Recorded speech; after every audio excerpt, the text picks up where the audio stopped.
नमस्ते। देशमा रहनुभएका बाध्यतावश विदेश जानुभएका मेरा सम्पूर्ण प्यारा दाजुभाइ तथा दिदीबहिनीहरू आमा बुवाहरूमा मेरो म दुर्गा प्रसाईको नमस्कार छ। भोलि 2081 साल फागुन 25 गते श्री 5 महाराजधिराज ज्ञानेन्द्र वीरविक्रम शाहदेव सरकारको पोखराबाट काठमाडौँ सवारी हुँदैछ 2 बजी।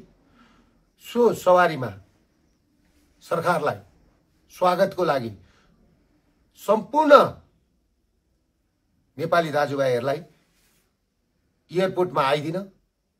भोलि एक दिनको लागि यो तस्कर विरुद्धको लडाई हो, यो भ्रष्टाचार विरुद्धको लडाई हो। राजाले दरबार छोडेको आज 18 वर्षमा हामी नाङ्गो भयौं। राजा नभएपछि धर्म हुँदो रहन्छ, धर्म नभएपछि परिवार सबै सकिँदो रहेछ। आज विखण्डित भएको छ परिवार। त्यसले गर्दाखेरि हाम्रा घर जग्गा जमिन सबै लिलाम हुने स्थितिमा पुगेका छन् र नेपालीहरू सबै बैंकको ब्ल्याकलिस्टमा परेका छन्। सम्पूर्ण ब्ल्याकलिस्टमा पर्ने मान्छेहरूलाई र 35 दिन सूचना निस्केका मान्छेहरू, 35 दिने सूचना बैंकबाट निस्केका मान्छेहरू लगायत सम्पूर्ण व्यापारीहरूलाई एक दिनलाई भोलि दोकान बन्द गरेर महाराजधिराजको स्वागतको लागि काठमाडौँ एयरपोर्टमा आइदिनु हुनको लागि हार्दिक अनुरोध गर्दछु।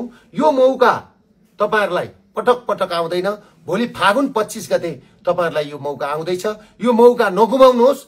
हरेक नेपालीले फर्स्ट नेपाली भनौं। नेपालको व्यापार नेपालमै राख्नुपर्छ, नेपालको पैसा नेपालमै राख्नुपर्छ, नेपाली युवा नेपालमै रहनुपर्छ भन्ने हाम्रो जोरदार भनाइ हो। त्यसमा महाराजधिराज सरकारले साथ पनि दिनुभएको छ। त्यसले गर्दाखेरि महाराजधिराजको आह्वानलाई हामीले सफल पार्नको लागि भोलि एयरपोर्टमा सम्पूर्ण नेपालीहरूले, काठमाडौँवासीहरूले दोकान बन्द गरेर आफ्नो घरमा चुकुल लगाएर ढोका बन्द गरेर एयरपोर्टमा हुनुहुन्छ भन्ने मैले हार्दिक विनम्रसँगले अनुरोध गर्दै आशा राख्दै बिदा लिन्छु।